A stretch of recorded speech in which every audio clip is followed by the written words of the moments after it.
La Sociedad Dominica de Medios de Comunicación, Sodomco, presenta A Pensar Más con Rosa María Palacios.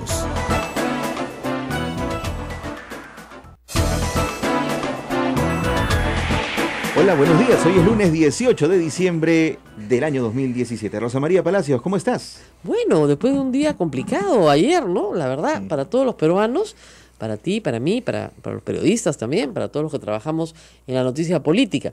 El presidente PPK al borde de la vacancia, es lo que dicen todos los titulares, más o menos en el Perú y en el mundo, que están informando de este hecho, que no tiene precedentes en la historia peruana, porque ustedes recordarán que Alberto Fujimori sí fue vacado, pero cuando ya no se encontraba en el territorio nacional, cuando ya había mandado su renuncia. No se la aceptaron y lo vacaron. Pero que se vaque a un presidente en ejercicio, en uso de la Constitución, no tiene precedente. Y más bien va a crear un precedente para que vacar a un presidente sea algo muy, muy sencillo. A futuro, probablemente más sencillo de lo que todos creen hoy. Sobre todo aquellos que creen que se pueden quedar de presidentes. Pero en fin, ese es un comentario político y yo sé que muchas personas quieren que les cuente lo que dije ayer en Twitter para que todos se calmaran un poco. A ver, el presidente de la República había decidido con sus comunicadores, ahora ya perdió a la mitad del equipo de comunicaciones, pero en fin, había decidido que era importante hablar con un grupo de periodistas de señal abierta. Yo no estoy en señal abierta, yo soy una obrera de la información en una pequeña radio pastoral y en un programa de televisión por internet en la República. Esos son mis medios y en una columna de opinión. Pequeños medios, pero que hacen una gran bulla, ¿no? Bueno, hacemos bulla, pero digamos, evidentemente, me imagino, Palacio de Gobierno, pues mucho más importante es invitar a 5 canales de señal abierta que a esta humilde servidora. Sin embargo, me dieron la oportunidad, y creo que fue una oportunidad, digamos, que agradezco, de hablar con el presidente durante 2 horas, de 8 de la mañana, ayer hasta las 10 de la mañana, y tener una buena conversación, no en el formato de una entrevista grabada, como todos creen que voy a pasar una entrevista grabada, sino de tener el tiempo de hacer muchas preguntas, muchas repreguntas, e insistir mucho sobre determinadas cosas que para mí eran completamente oscuras, y que algunas, yo creo que la mayoría se han resuelto, no todas, porque hay que partir de 2 cosas que creo que es importante que toda la audiencia sepa. Pero Pablo Kuczynski es un pésimo comunicador. Realmente yo lo entrené para el segundo debate y era muy malo. Y para dar explicaciones es lento, se demora, no te miente, pero se está enredando solo. Entonces tienes que repreguntar y repreguntar y repreguntar hasta que encuentres finalmente la verdad. O encuentres la mentira, por último, ¿no? También te puede pasar.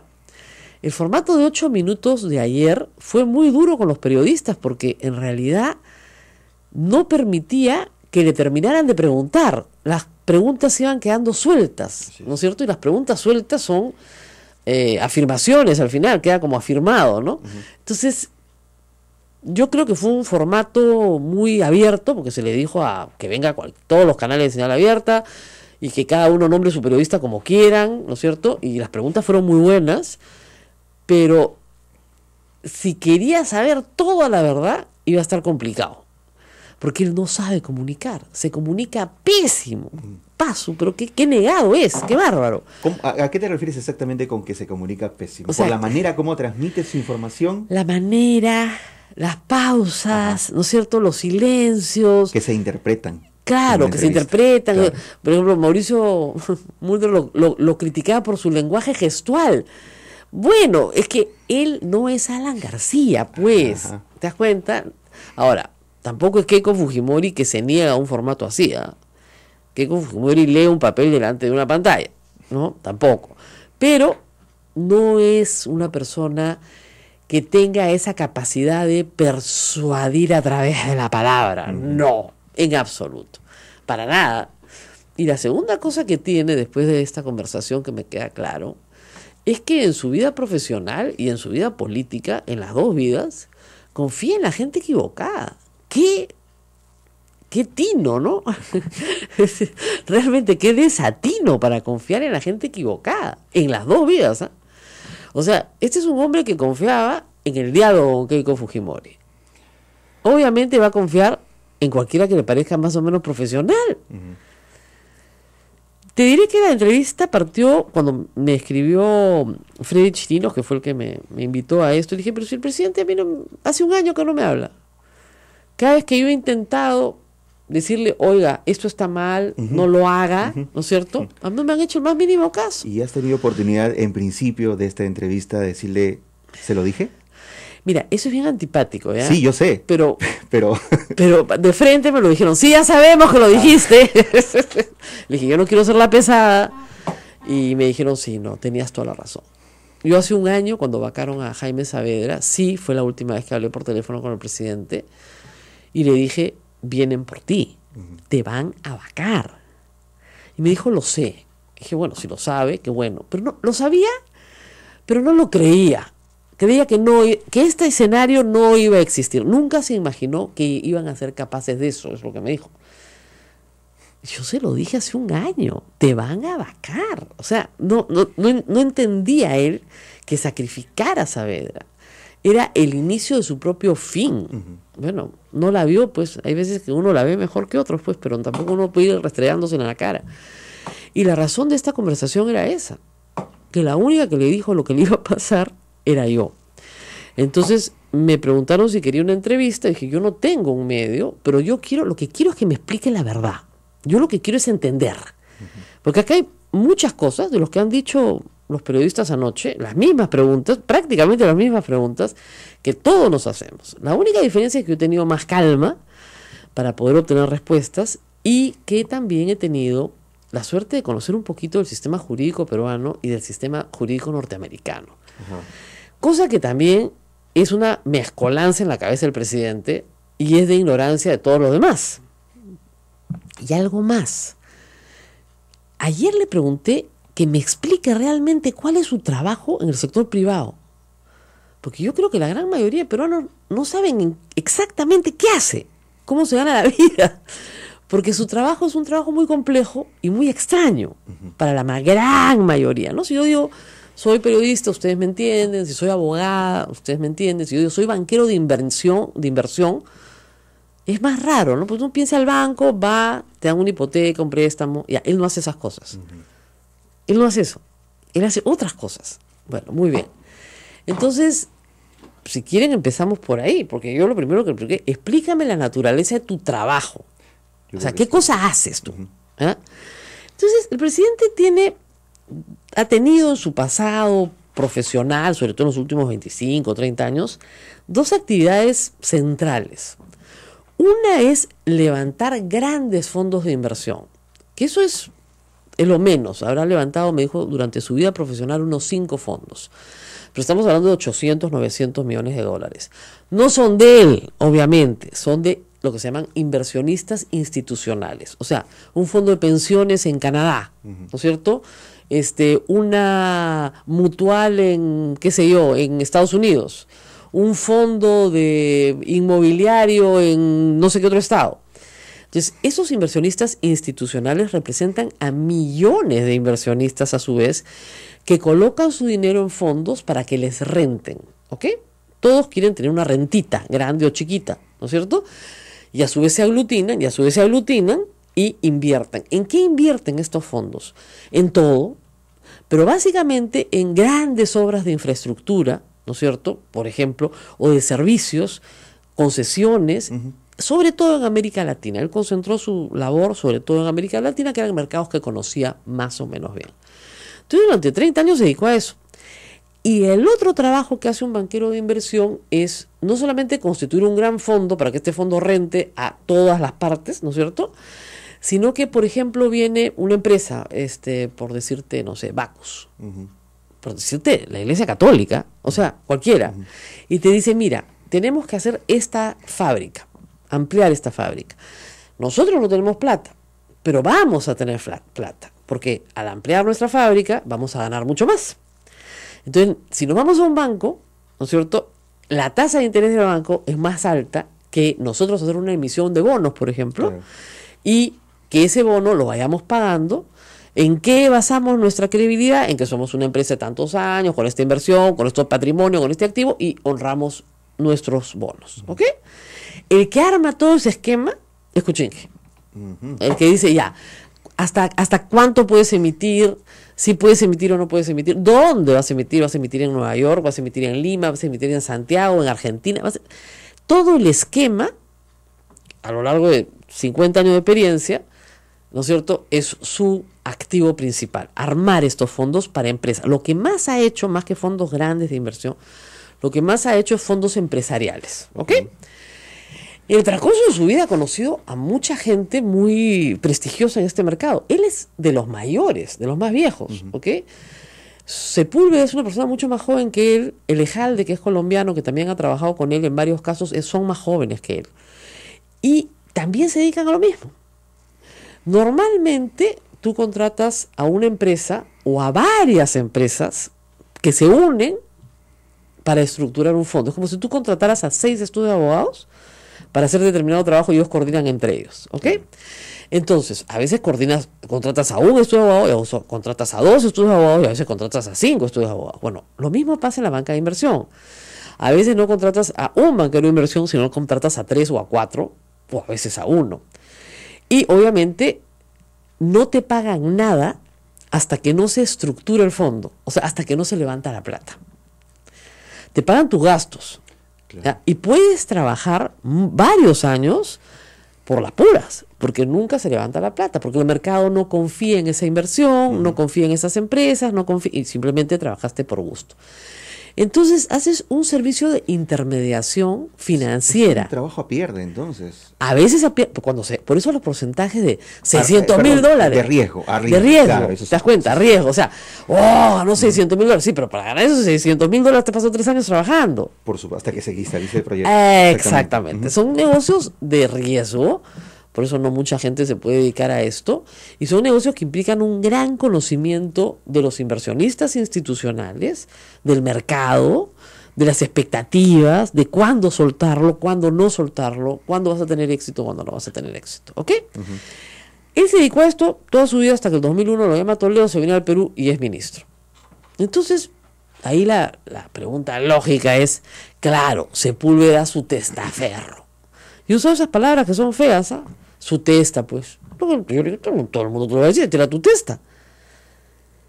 Y suena eso. O sea, si me lo contaran de Alan García, yo diría, este es el testa de todas maneras, ¿no es cierto?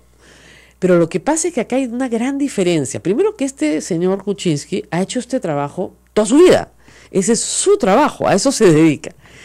Y lo segundo es que ahí viene el problema de los esquemas jurídicos. En los Estados Unidos, a ver, un poder es un contrato. Si yo te doy poder a ti, estoy contratando contigo. En el sistema romano que nosotros tenemos en el Perú, sobre todo por herencia española, la literalidad del contrato es todo. Si yo no te digo exactamente, ¿no es cierto?, qué es lo que tienes que hacer, pero en el más mínimo detalle, entonces no puedes hacerlo. En los Estados Unidos no funciona así. Si yo te digo, tú eres mi funcionario, tú eres officer de mi empresa unipersonal, tú puedes hacer con mucha flexibilidad lo mismo que yo hago. Correcto. ¿Ok? Entonces, por eso es que Sepúlveda tenía absoluta flexibilidad para hacer y deshacer. Le dejó una tesorera, que es el equivalente a un contador en el Perú, y una secretaria. ¿Por qué era necesario que esta empresa siguiera funcionando? Porque en esa empresa están los fondos personales de Pedro Pablo Kuczynski como persona natural, es decir, sus ahorros. ¿Y en qué están metidos sus ahorros?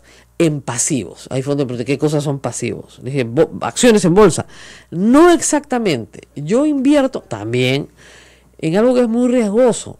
Y lo trató de explicar anoche, que es la recuperación de pozos petroleros. Es decir, un pozo petrolero que se supone que ya no tiene petróleo, le meten no sé qué, y con eso estas empresas recuperan más petróleo.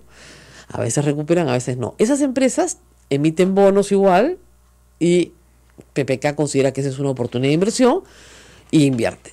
No es lo único en lo que ha invertido, porque obviamente tiene una cartera personal diversificada. Y eso le rinde, ¿qué? Una renta. Porque ustedes dirán, bueno, ¿y de qué vive este hombre mientras era ministro? ¿No es cierto? Vivía no solo de su sueldo de ministro, sino de sus rentas. Estas eran sus rentas. Muy bien.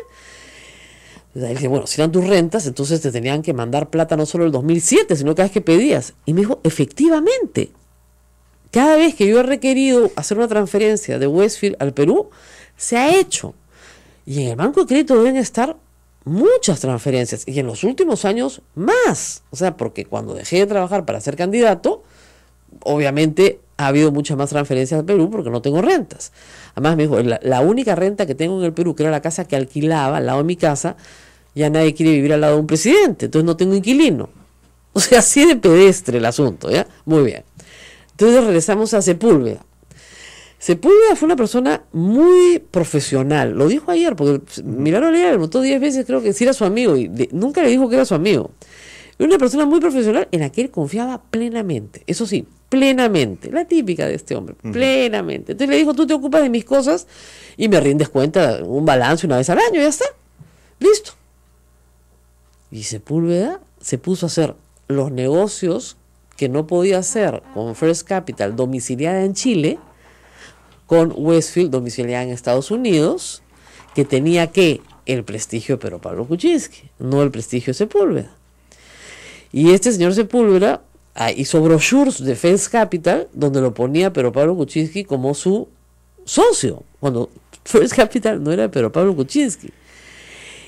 Y el Pedro Pablo Kuczynski asegura que las actividades en las que se usó su nombre, él las desconocía, en el caso de First Capital, y que las actividades de contratación, no solo con Odebrecht, con otras empresas privadas, en el lapso en el que fue ministro, digamos, todo el gobierno de Toledo, que estuvo desvinculado de Westfield, no las conoció nunca.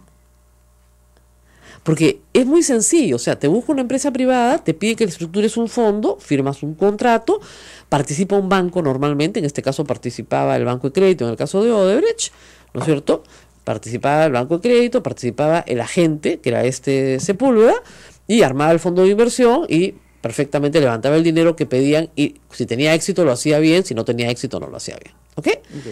Entonces, esa es la historia. Ahora, Sepúlveda, ¿por qué no le rindió cuentas a Kuczynski? Vaya uno a preguntarle a Sepúlveda. Sepúlveda, ¿por qué no quiere hablar? Porque esa sería la otra, pues traes a Sepúlveda, ¿no? Sepúlveda, por lo que entendí, tenía sus propios problemas en Chile y no quería participar. Ya, no sé qué problemas serían estos, ni por qué no quería participar, pero que ya había él remitido los contratos que Pedro Pablo Kuczynski desconocía. O sea, esos contratos que Pedro Pablo Kuczynski está mostrando, los ha conseguido porque Sepúlveda los ha tenido que remitir a su solicitud, porque él no los conocía. Y me dice, yo nunca vi esto. Entonces, cuando tú le preguntas, una pregunta que le hizo muy interesante Sol Carreño, de qué porcentaje de lo que entraba a Westfield se lo llevaba a Sepúlveda, entonces él dice, yo ganaba alguito, eso están agarrando todos, ¿no? Bueno, no puede en este momento discriminar cuánta plata se llevó Sepúlveda por sí solo utilizando su empresa y cuánta dejó para él. Así de increíble. Él veía un balance, le parecía razonable teniendo en cuenta las inversiones que tenía en Estados Unidos. Este año ha ganado plata. Dijo, decía, yo el año, ¿cuál el año que? Del 2007, ¿no? En el 2007 gané 6 millones de soles por renta de fuente extranjera, es decir, todo lo que ganó en los Estados Unidos que lo tributó en el Perú, ¿ya? Porque era domiciliado en el Perú. Esa es otra cosa que es enredadísima de explicar. Cuando tú domicilias en el Perú, es decir, vives en el Perú más de 180 días al año, ya eres domiciliado en el Perú, tienes que tributar por tu renta de fuente mundial. No solamente lo que te renta en el Perú, sino lo que renta en el mundo. Cuando no eres domiciliado en el Perú, ¿no es cierto?, se te aplican otras tasas, es otro esquema, ¿ya? Pero en este caso, en ese momento era domiciliado en el Perú, entonces tributaba por su renta de fuente extranjera. Y él me decía, si yo estoy escondiendo una plata que he cobrado una coima, ¿por qué voy a pedir que me la transfieran a mi cuenta del Banco de Crédito y ese mismo año voy a declararla en mi declaración jurada? Claro, pero me dijo, creo una offshore, la mando a un paraíso fiscal. Sí, o sea, no es el esquema del choro, ¿no? Pero yo le insistía, es el esquema del testaferro, Pero me decía, no, porque el señor Sepúlveda actuó sin que yo participe en uno solo de estos papeles. Efectivamente, su firma no está en ninguno. Y hay otro tema que es interesante, que es, mira, me decía, no hay una relación entre... la otra pregunta es, acá hay dos acusaciones, una porque es un corrupto y otra porque es un mentiroso, ¿no es cierto? Entonces, en la de que es un corrupto, dice, si yo no he recibido un centavo y no he hecho una gestión, no hay un testigo, nadie dice que yo he hecho alguna gestión para alguien. Ok, muy bien. No hay testigos, es más, Odebrecht en realidad le salva la vida con esa carta que saca de la República la semana pasada y que la publican el sábado. Que efectivamente dice que a él no lo conocían. Pero él lo que dice es lo siguiente, fíjense, estas empresas brasileras concesionarias obtienen su concesión y ya en el proceso de ejecución de su contrato levantan plata y le piden a un agente que les haga el levantamiento de plata. ¿Dónde está la coima? Es un contrato entre una empresa que ya coimió, si quieren, ya ganó su contrato, y un agente de inversión que le levanta la plata y que efectivamente el servicio está prestado, o sea, no es ficticio. Porque efectivamente el fondo existe, todo existe, la plata existe, etc. ¿Ok? Entonces, ¿cómo puede haber un esquema de coima ahí? Entonces sí te pones a pensar si es un poco raro, ¿dónde metes la coima? ¿Por dónde la metes? Ahora, sí ha habido mucha ligereza. Por ejemplo, no son efectivamente 7 contratos con Westfield. En la banca de inversión, $10,000 son lo que te pagan para gastos. O sea, eso significa 5 viajes al Asia o a Europa, viajes por Estados Unidos, levantar fondos, regresar, venir, hoteles, etcétera. O sea, 6 meses de gestiones, es más o menos eso, ¿no es cierto? Entonces, eso es lo que te pagan. Entonces, Sepúlveda le cobraba a Odebrecht sus gastos. ¿Tenía tarjeta de crédito de Westfield? Sí. Pregunta, ¿tú no revisas las tarjetas de crédito de tu empresa? Respuesta, no reviso ni la mía en Lima. Poco prolijo en sus absolutamente, pues ya. Entonces, se la revisa a su mujer, porque él ni la revisa, ¿ya? Hay gente así. Entonces, y cuando tú veías los gastos, ¿no te parecía un poco elevado? Bueno, no, porque había dejado una secretaria, había dejado una contadora, había que pagarle sus sueldos, había que pagar un alquiler, había que pagar, digamos, cualquier honorario que se pactara, cualquier gestión. Él subarrendaba, además, un pedacito de una oficina para tener su pequeña oficina. O sea, un espacio muy diminuto, pero que había que pagarlo igual. Claro. Entonces, digamos, lo que me queda claro a mí, como dije al principio, es que este hombre comunica pésimo, porque creo que yo lo he contado mejor, pero que además de comunicar pésimo, elige muy mal a las personas en las que confía. Ahora, me hicieron ayer una pregunta que yo también hice, ¿no? Oye, tú que eres brillante, pues inteligentísimo, ¿no? No me vas a contar el cuento que no sabías que el señor hacía estas cosas sin informarte. Entonces, claro, parece cuento. Parece cuento, de verdad que parece cuento. Pero yo la verdad es que escuchándolo, volvemos al tema de dónde está la coima. O sea, ¿para qué yo montaría todo este esquema si no voy a tener ningún beneficio económico? Claro. Sí, pues, tendría que ver. Y de nuevo, ¿cuánta plata gana Westfield como empresa? ¿Y cuánta se lleva a Sepúlveda? Es un misterio, sin resolver. Porque la contabilidad, tendrían que citar a la contadora de esa empresa y hacer realmente una auditoría muy rigurosa para establecer en esos años cuáles eran los porcentajes que Sepúlveda se llevaba y pactaba en estos contratos y a su vez se llevaba. ¿Okay? Porque se presumía que si él hacía algún contrato tendría también un porcentaje que iba para él, ¿no es cierto? Claro, y es una información que tendría que buscarse, que investigarse para recién plantear una situación de vacancia. O sea, tiene que... No necesariamente. No, mira, ese es otro juego. Okay. Acá estamos discutiendo si el señor es un cutrero, y no me parece un cutrero. Me parece un desordenado, sí, me parece que confía en la gente, sí. Y la otra cosa es la mentira. Si tú le habías prestado un contrato a H2 Olmos, ¿no es cierto?, en el 2012, ya, olvídense de cuando era ministro, ¿por qué dijiste que no tenías ninguna relación con Odebrecht? Que era lo lógico, ¿no? O sea, ¿tienes o no tienes relación con Odebrecht? Dicen que tenemos que hacer una pausa, ¿ya? Si nos quieren matar en toda provincia, ya, vamos a hacer la pausa y regreso. Sodomco, Sociedad Dominica de Medios de Comunicación. Continuamos, amigos, esto es A Pensar Más con Rosa María Palacios. Documentos que acreditaban de pronto que se había desligado o en todo caso que había entregado el poder. Bueno, esa es la otra, pues que acá en el Perú todos queremos los contratos. Pero es que estamos en el Perú. Pues. Claro, pues, entonces, pero en Estados Unidos no funciona así. Entonces, el señor le entrega amplios poderes para que administre su empresa. Te quedas a cargo de mi empresa. A Gerardo Sepúlveda. Listo, no hay más. ¿Alguna vez, alguna de las empresas con las que contrata Sepúlveda, que no es una, no es otra, son varias, le dice, yo dudo mucho que tú seas el apoderado, muéstrame tus poderes? Nadie duda que sea el apoderado. Nadie lo duda. Porque basta que te dejen en el encargo para que lo seas. Problema de sistemas jurídicos diferentes, basados en Estados Unidos absolutamente en la confianza. En la confianza. Que si se rompe también es penada, ¿no? Hay un delito gravísimo allí. Claro. Ahora, me preguntan, ¿cómo ve el presidente el tema ético? Él insistía, pero es que ¿no ves ahí un conflicto de interés? No, es tu testaferro. No es mi testaferro. Eso no es... Ustedes saben cómo se pone ese señor, ¿no? No me contestó así. Pero no es mi testaferro. Si fuera mi testaferro, yo recibiría una coima y la guardaría, ¿no? Pero no la he recibido, ¿ya? No estaba ahí, no cerré mi empresa, no la cerré en el sentido que la liquidó, no, la dejé porque tenía mi plata. Acá me dicen que hay tráfico de influencias. Claro, eso es la otra cosa. Claro, usted le decía a los de Odebrecht, ya, yo te doy el contrato, pero tú contratas a mi amiguito, ¿ya? Para que ganemos todos. Es lo que me dice, que me diga alguien si alguna vez yo le dije algo a alguien para que contrataran al señor Sepúlveda en alguna parte del mundo. Nunca. Es más, me dice, ¿cómo podía recomendarlo si yo no sabía que estaba contratando con mi empresa? ¿Ya? Bueno, regreso a lo de Olmos, que es interesante. Llega el 2012, ¿ya? Y First Capital, o sea, Sepúlveda, contrata a PPK. Para que veas qué claro tenía Sepúlveda que Westfield era de PPK y no de él.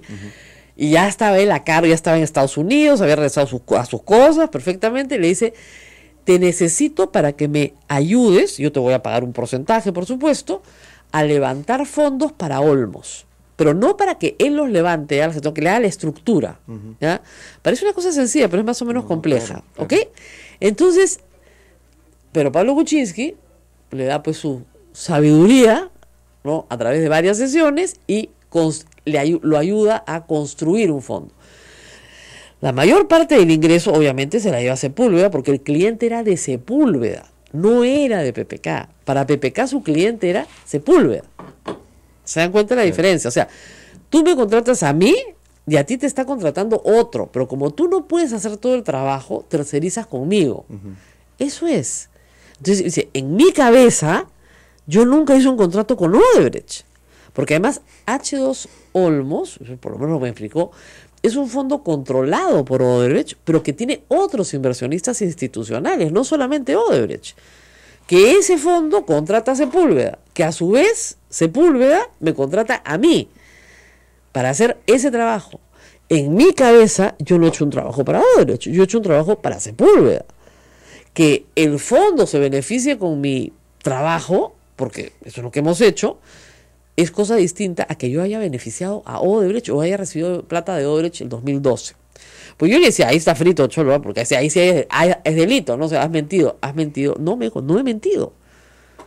Y ahí sí yo podría decir, no, pues, pero te faltó un poquito más de malicia, ¿no? Has debido decir, sí, tuve un contrato con H2 Olmos, tal fecha, ¿no? Etcétera, ¿no? Trabajé para First Capital en tal fecha. Y explicarlo así como lo acabas de decir. Así es. Tan fácil, ¿no? En eso se equivocó. Ahora, dicho todo esto, ¿no? ¿Hay causal para vacancia?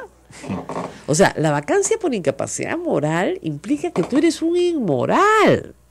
Tiene que haber, pues, un motivo grave, ¿ya?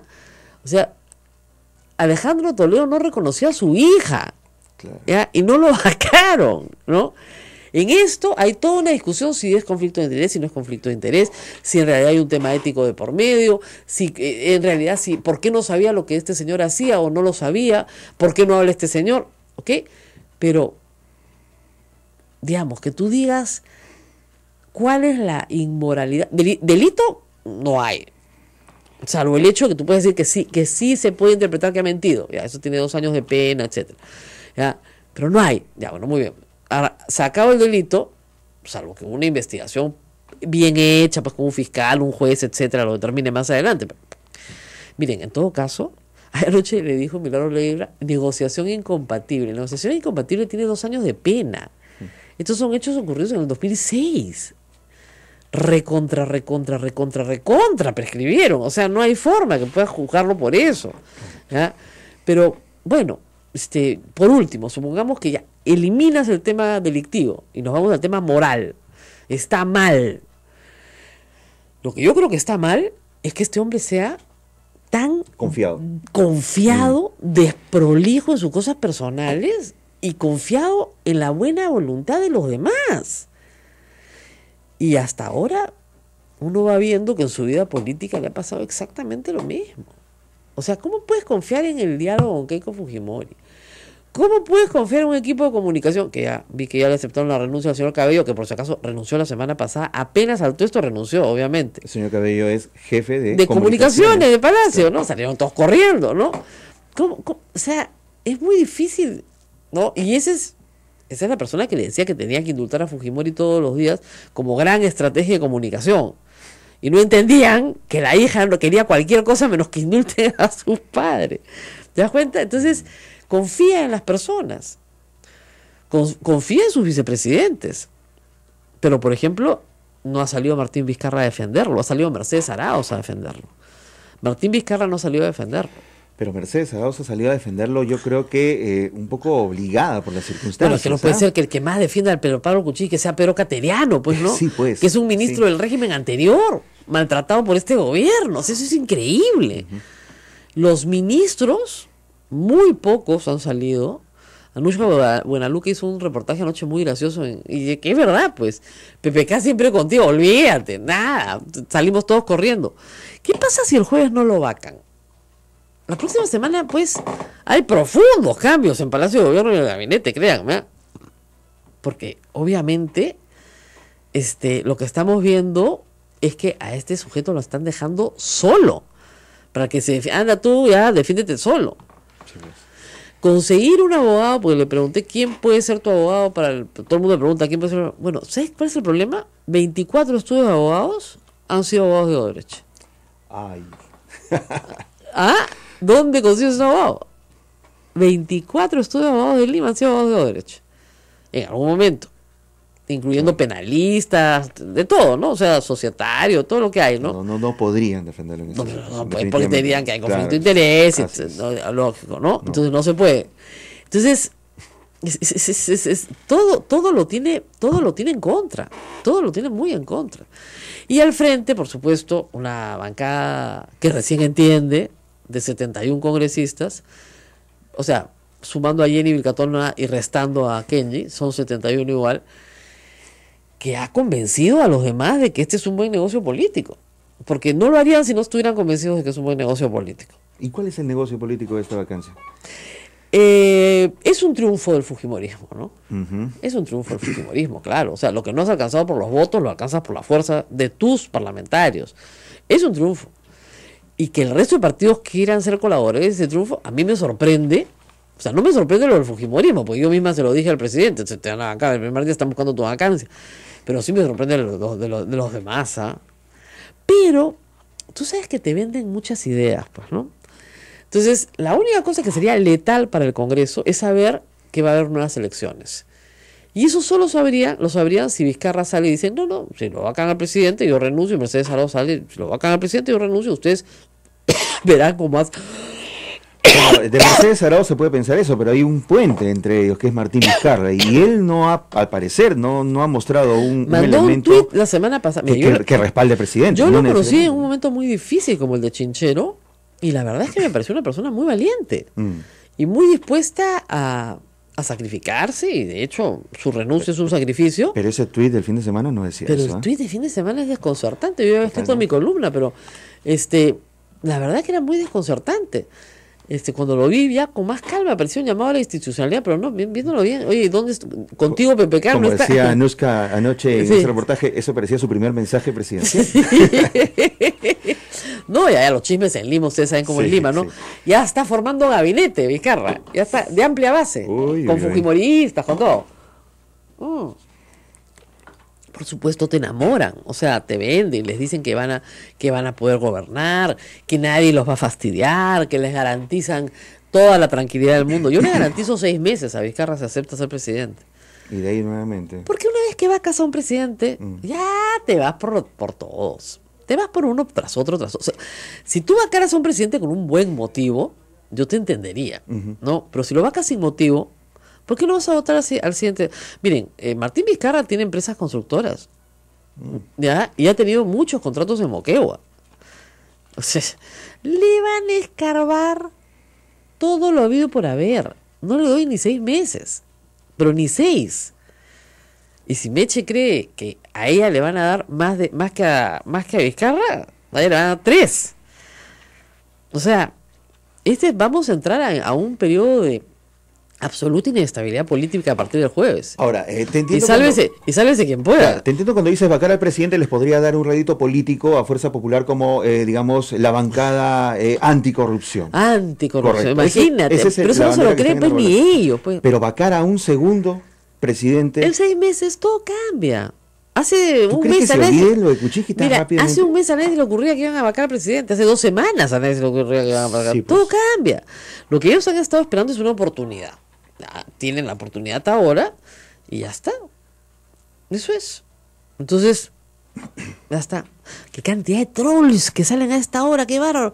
La gente no chambea ya la última semana. Y lo peor de todo, efectivamente, es que esto es antes de Navidad, ¿no? Qué pesado. Es triste, Ya la ¿no? gente no chambea. Entonces, hay cientos de trolls acá que se meten a fastidiar y nos fastidian todo el programa, ¿no? Pero en fin, el problema aquí creo es que si el jueves lo vacan, que es posible y muy probable además, si el jueves lo vacan, bueno, entramos a una fase de, olvídense de la paz y la felicidad. Todo el mundo cree que vamos a, bueno, viene Vizcarra y todo continúa y todo O sea, es esta no es la maravilloso. censura de un ministro, ¿no? Claro. Es distinto. Bueno, gócenlo si creen que es así, porque no va a ser así.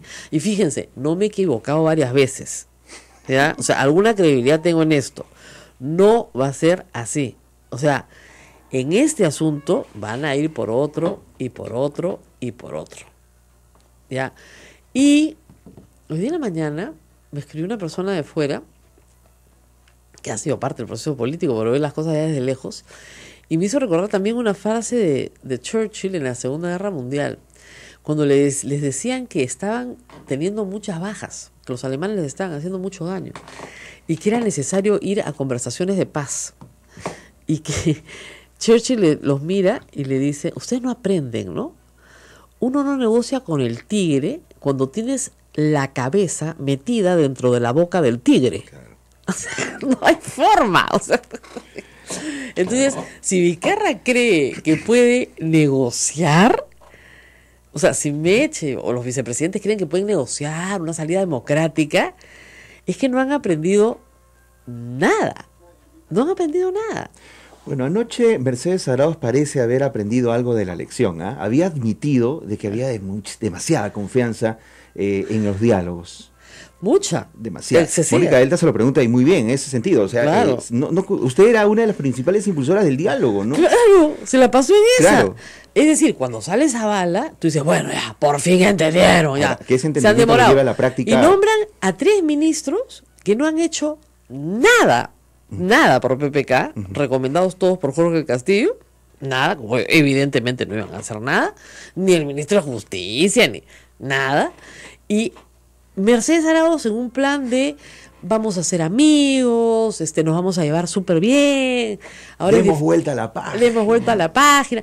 Miren, más dialogante que Fernando Zavala ya no hay. Me pone nerviosa, ¿ya? Lo dialogante que es, ¿ya?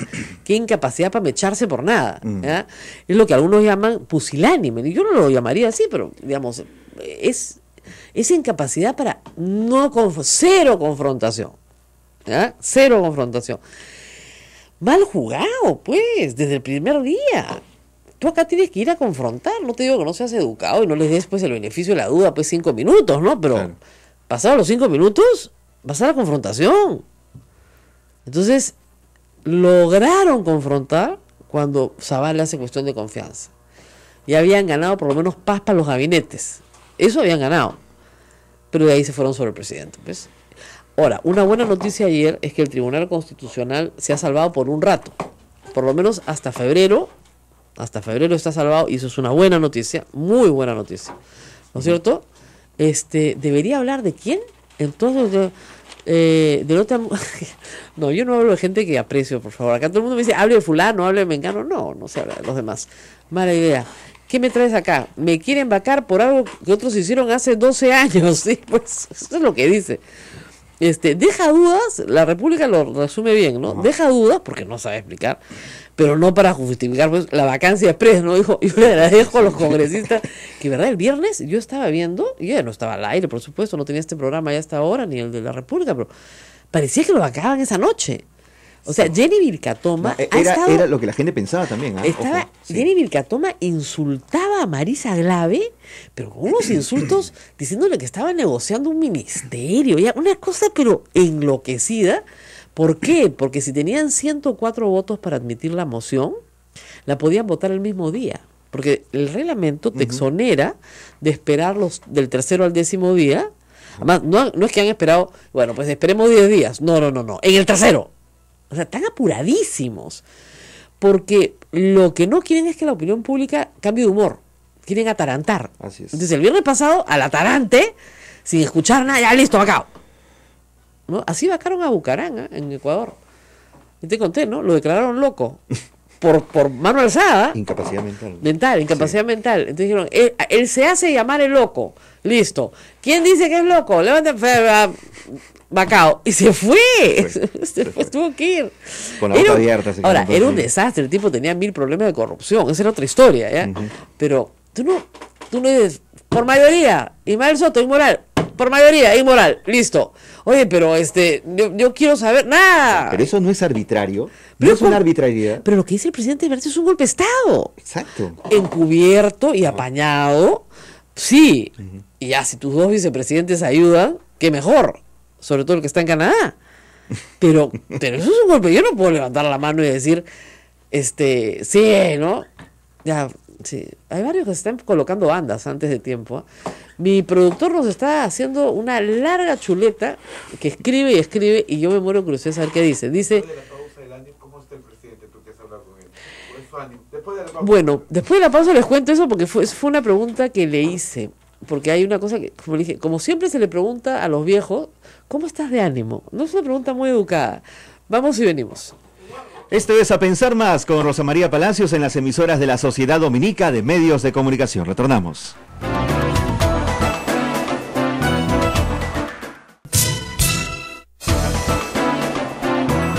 Continuamos, esto es A Pensar Más con Rosa María Palacios, hablando en la pausa sobre otros temas que ni se imaginan. ¿Eh? Sí, Pero, no en se fin, imaginan, ya les contaremos algún día. son otras novelas ya. Otra novela, otros cuentos de hadas. Otras historias sorprendentes. Así es.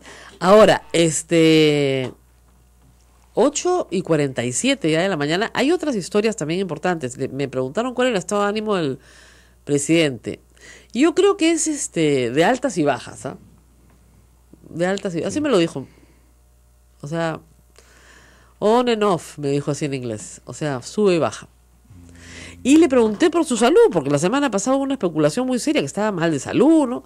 No, me dijo, tenía un resfriado espantoso y en Palacio de Gobierno me pusieron una inyección para mejorar mis condiciones y la presión no se le subió, lo que le subió fueron las palpitaciones.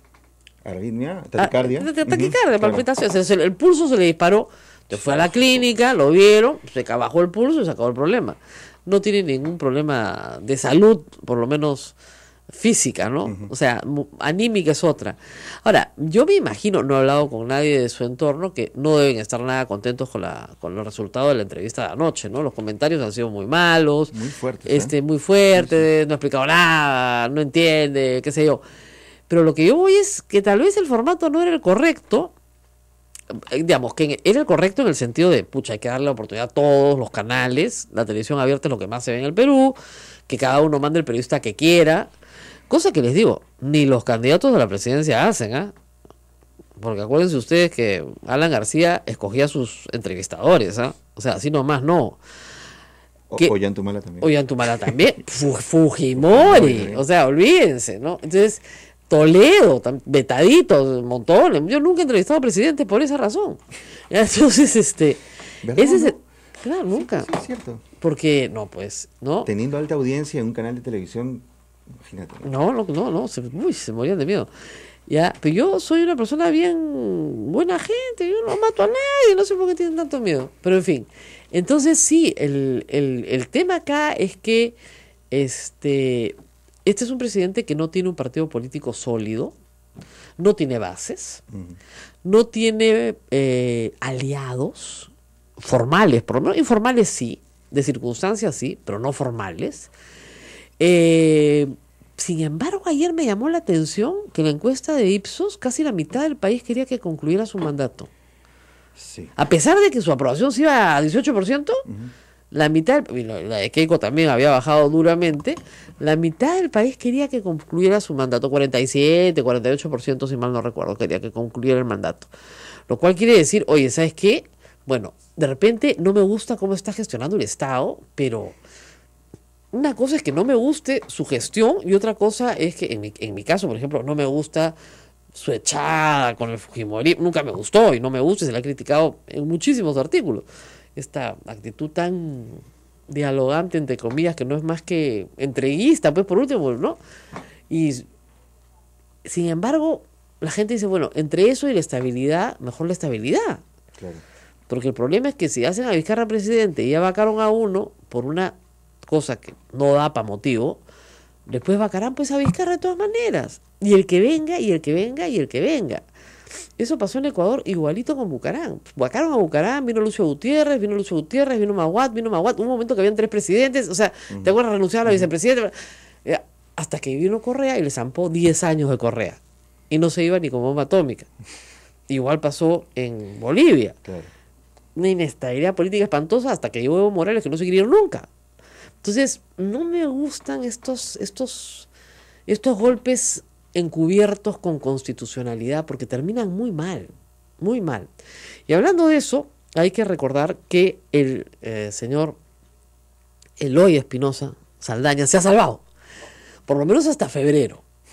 La Corte, en una decisión muy, muy rara, porque no lo hace de manera muy extraordinaria, ha dado una medida cautelar para que el Congreso se abstenga de esta persecución contra los magistrados del Tribunal Constitucional hasta que la Corte no vea el caso. Claro. Porque los miembros de la Corte pidieron a la Corte Interamericana, perdón, los miembros del Tribunal Constitucional pidieron a la Corte Interamericana hace ya varios meses que los proteja de esta persecución. Y ante la inminencia, ¿no es cierto?, de su destitución, sobre todo la de Eloy Espinosa, pues la Corte Interamericana se ha pronunciado a su favor y ha solicitado al Congreso que se abstenga de seguirlos investigando hasta febrero, en que la Corte va a revisar el caso. Y una vez que lo revise, probablemente los proteja también. O sea, muchas personas decían ayer, sí, pero eso es una corte extranjera. No, no es una corte extranjera, eso es algo que tiene que quedar claro, es una corte peruana. ¿Por qué la emisión? Porque es supranacional. ¿Por qué este comunicado? ¿A qué responde este comunicado? ¿Cuál es el argumento que ha encontrado la Corte IDH para esto? Que no hay fundamento para una destitución. No encuentra fundamento. Lógico, es el mismo tema que en PPK. Sí. O sea, yo te voto porque no me gusta tu cara. A ti te doy 30 días, a ti te doy 10 años. El mismo modus operandi. Exactamente, no me gusta tu cara, pues ya. Tú, 10 años inhabilitado, a ti, 30 días. Oye, pero ¿por qué tanta diferencia? Bueno, porque tú tienes el habeas corpus de Fujimori, pues, ¿ya? Y ya te lo tenemos que quitar. Pues es una cosa salvaje. ¿Ya? Y te digo, es el mismo modus operandi. Al fiscal no lo van a sacar del puesto vía el Congreso. Claro. Porque no cuentan con el apoyo de las bancadas, ¿ok?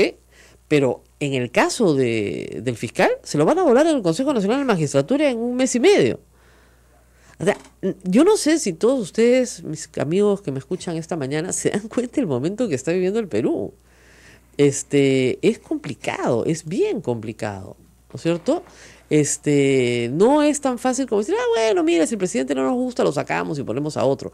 Sí, pues porque después ¿no? Que me ponen una foto reciente de Fujimori con Kuczynski, Keiko Fujimori, pero Pedro Kuczynski, en Palacio de Gobierno, ¿no? Y dice algo así como, si haces un pacto con el diablo, te terminas quemando. Así es. Eso es la verdad, esa es la verdad. Y la otra que yo les puse durante el fin de semana, ¿no? Si te arrodillas ante tu verdugo, te va a cortar la cabeza, pues, porque está en su naturaleza. Es como meter la cabeza dentro de la boca del tigre y decirle, oye, negociemos, ¿no? ¿Qué te parece si negociamos?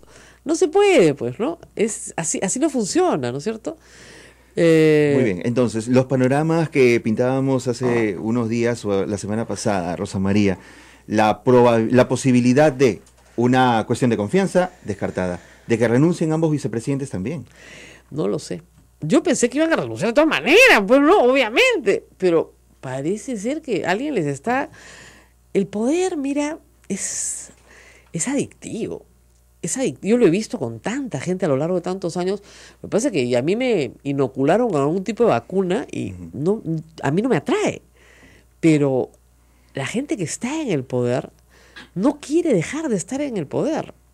Ni el presidente, ni los vicepresidentes, ni los congresistas, ni los ministros, todos quieren permanecer. Y es la naturaleza misma del sistema político la que hace que eso sea así. O sea, ¿cuál es la mayor aspiración de un congresista? Ser reelegido. Así es. ¿Ya? De un alcalde, ser reelegido, aunque ahora ya no se pueden reelegir. Esa es la naturaleza. Entonces, a veces eres capaz de traicionar a personas, a principios. En principio traicionan a sus votantes. Exacto. No, porque para eso no lo eligen. Claro, ¿no? a principios fundamentales, para simple y llanamente permanecer en el poder. Y es probablemente lo que suceda en los próximos días, ¿no? Es un escenario muy, muy, muy malo de inestabilidad para todo. O sea, pero Pablo Kuczynski, si lo vacan, se va a su casa y no le pasa nada. Le inician una investigación que concluirá en poca cosa, pues son hechos muy antiguos, y ya está. Pero ¿qué nos pasa a todos los demás? ¿No? Ajá. Y les digo una cosa, o sea, el caso de Vizcarra va a ser muy difícil porque va a ser como pavo al que le cortan la cabeza. ¿Tú has visto cómo le queda cuando vas a cocinar una vez un pavo? El pavo sigue andando, ¿ah? Sigue andando el pavo. Corretea el pavo como loco, como el rato, hasta que se cae muerto, pero él cree que está vivo, el pavo sigue corriendo, cree que está vivo el pavo, no se da cuenta que ya le cortaron la cabeza. Pero solo es una acción refleja, que no tiene ningún fundamento. Claro. O sea, no llega a ningún objetivo. Así es. Pero bueno, nos tenemos que ir a la pausa y rezar en un cortecito más.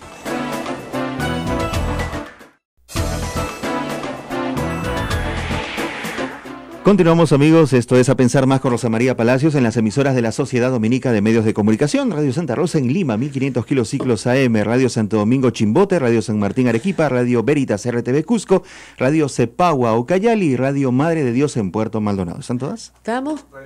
Y Radio Quillabamba, por supuesto. Estábamos comparando cómo se mata un pavo en la pausa, vivo, ¿no? O sea, ¿cómo haces para matar un pavo vivo? Y la política peruana, ¿no? Entonces, había un montón de cosas bien comunes, ¿no? Sobre todo la desplumada, por ejemplo, el pavo, ¿no? Le da su pisquito para que se la crea, ¿no? Le da de comer bien rico. Al pavo lo ceba, pues. Sí. Lo da de comer bien rico, le da de comer al pavo unos 15, 20 días, bien rico. Está convencido que el pavo está gordo, feliz, rozagante. Le dan su pisquito, se anima el pavo, está contento y ¡ja! Le cortan la cabeza. Y el pavo sigue andando, feliz, sigue andando. Hasta que alguien le dice, oye, pavo, ya no tienes cabeza. Y de ahí lo meten a una olla de agua hirviendo, ¿no?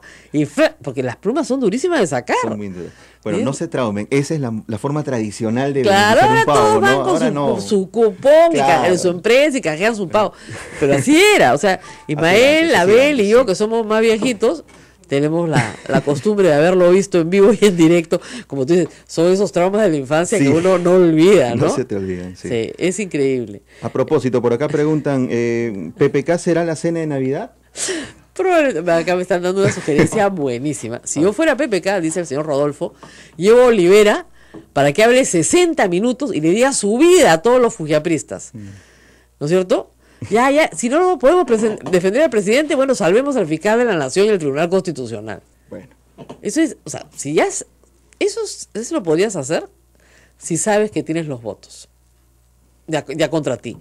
Yo creo Esa es la última esperanza, que de repente entran en razón los partidos y dicen, mira, si hacemos esto, cuando nosotros lleguemos algún día al poder, también nos lo van a hacer a nosotros. El precedente, ¿no? El precedente, Eso el precedente marca, es pues, en política se fatal. marca, sí. Entonces, ese es esto. Oye, y la otra cosa que es alucinante es que el UTRP descubre que la moción de...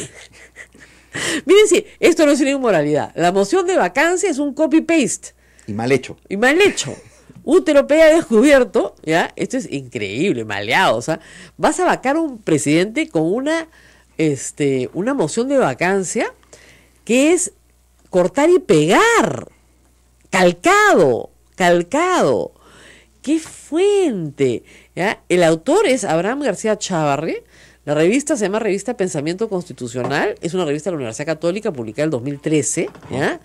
¿Ya? Y la fuente se llama La incapacidad como causal de vacancia presidencial en el sistema constitucional peruano. Es un típico artículo de divulgación jurídica, ¿no? Uh-huh. Entonces, se han copiado los párrafos enteros, pero enteros, de un artículo de una revista jurídica, sin atribución, ¿no? O sea, sin decir entre comillas, nada. O sea, díganme, ¿vas a vacar a un presidente por inmoral, cometiendo un plagio, que es un acto profundamente inmoral? Porque un plagio es un robo y una mentira, como les enseño a mis alumnos. Es mientes porque dices que eso es tuyo, uh-huh, y robas porque te robas la autoría de otra persona, atribuyéndotela a ti para hacerte pues más prestigioso, ¿no? Entonces, es alucinante. Se tiraron el artículo y creen además que no los van a encontrar. Eso es lo que a mí me parece siempre fascinante del plagiador. El plagiador cree que nadie lo va a descubrir, cuando lo van a descubrir de todas maneras. De todas maneras. Claro, como dicen, pues para matar a un pavo político del Perú, primero hay que ponerlo borrachito de poder. Es igualito, y de ahí lo desplumas. Muy bien. Nos vamos. Esperamos mañana, por supuesto, tener para ustedes mejores noticias. Nosotros pensábamos terminar nuestra semana este viernes, porque ya venían después las fiestas, sí, pero de repente pues hay que asistir a una juramentación. Yo no sé, pues ya qué cosa va a pasar aquí. Yo me voy de vacaciones, ¿ah? La verdad, esto cansa mucho, trabajar domingos y todo, sí, terribles. Sí, acá me dicen que le pida ayuda urgente a Alan García. No, ni con Alan García Cholo. No, los apristas lo quieren vacar. O sea, los votos asegurados hasta ahora son los de la izquierda de Marco Arana, esos 10. Que han propuesto la vacancia inicialmente. No, pero esos quieren elecciones, sí, pues, ¿ya? Y claro, no van a haber, pues, son unos pavazos, esos son repavos. No van a haber elecciones, pues, ¿ya? Los del fujimorismo y los 5 del APRA. Ahora, si los 5 del APRA en la pantalla ven que no hay 87, esos se quitan. Y van a decir, no, en aras de la gobernabilidad del país y estableciendo tan mal precedente y viniendo las fiestas navideñas, hemos considerado... O se van a votar al último. Van a intentar con el dedito al final. Haces al final. Si ven que hay 87, 89, 80, 91, marcan. Sí, por supuesto, lo teníamos que vacar, imagínate tú, ¿no? Pero bueno. Rosa María, Kenji Fujimori. Mira, si consigues 2 votantes más, salva a PPK. Basta con que no vayan. No tienen que ir a votar. Basta con que no se presenten el jueves. O sea, que a la hora de la votación desaparezcan. Uh-huh. Se llama votar con los pies. Simplemente te vas. Los que proponen la votación tienen que alcanzar 87 votos. Eso es. Ok. Bueno, nos vemos mañana. Chao.